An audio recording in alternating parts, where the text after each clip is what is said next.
Moderna is working on a single shot that covers both the flu and COVID. Moderna says it should help tackle the concerns that some people have about getting separate COVID and flu shots during the winter season. Moderna isn't planning to have the vaccine ready until the fall of 2023, and even then, they say it will only be available in some countries. And stay diligent and buckle in. That is the message from the nation's top health officials, as they believe this current Omicron wave has not yet reached its peak. Here to give us insight on this grim warning is Gerald, Commissiong, President and CEO of Todos Medical. Welcome back to BNC. Good to see you here. Let's talk about the U.S. Surgeon General coming out and saying that Omicron hasn't reached its peak yet. What are your thoughts there? Aren't there any treatment options out there to help with that? So in terms of it's reaching its peak, I completely agree with him. The challenge is that it's uneven. It started in New York, just like it did in the early 2020s, and it spread throughout the country at an uneven pace.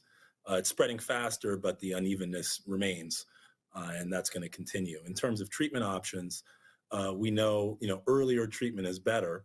Right now, the only early treatments on the market are monoclonal antibodies. And there are two new pills on the market, a pill from Pfizer and a pill from Merck. We're developing a pill called Tolovir that could work early, but is being targeted late. The challenge, of course, is that the monoclonal antibodies are in very short supply. They had 60,000, and last week the U.S. government ordered another 600,000. While there's over 600,000 people being infected every day. So the scale of therapies available to the public is not anywhere close to what's required to tackle the problem. With regards to the pills, there have been major manufacturing challenges at Pfizer, although they are working on it to get more of these pills. They only work within 5 days of symptoms starting, which means you have to get a test that shows you're positive within those 5 days in order to be eligible to start treatment, which has a number of challenges. And Merck has a pill that's on the market that has dubious efficacy and potentially significant side effects with birth defects, as well as potential creation of new variants.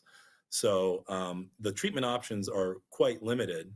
We're trying to bring something new out to market, and that's going to be targeted more at the hospitalized patients that need it most. So there's not a lot out there, and really the best defense is prevention. Doubling down on vaccination, I think, is quite intelligent of a move, and boosters, but that the people for whom these boosters don't work are the ones who are likeliest to get sick. And so the bottom line is, masks, ventilation is something that really needs to become a key focus because COVID is airborne. And then other mitigation tactics like social distancing, reducing concentration of people are things that can help. Yeah, all good things we've been hearing. Gerald, I just want to clarify, you're not a doctor. Tell us about your background and the medical company you work for and how that ties in to trying to get COVID under control. Sure. So I'm an engineer by training. I went to Stanford University, graduated in management science and engineering, and I got into the field with my father, who's a PhD neuroscientist who ran 2 divisions at NIH, working on neurodegenerative disease research. And throughout the years, I ended up, through the sale of one of our subsidiaries at my other company, selling that to Todos Medical, and they asked me to take over as CEO 2 years ago. When I did that, we were just entering the coronavirus era, and we had acquired a cancer testing lab that had the ability to do PCR testing. So we jumped into PCR testing, and now we can do tens of thousands of PCR tests per day at our lab called Provista Diagnostics in Alpharetta, Georgia. We also added a CPAS neutralizing antibody test. So we can tell you the titers, how much neutralizing antibodies you have floating around in your body. And then if they start to go down, that's really an indication that you should be getting a vaccination or a booster. And we think that that's something that needs to be rolled out extensively because we have a very low booster rate in the country. Many people who think, oh, I've been vaccinated, I'm protected.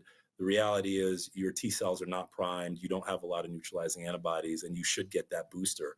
And then what we're doing now is we decided that if we really wanted to be a player in COVID, that we needed to focus on things that other people weren't.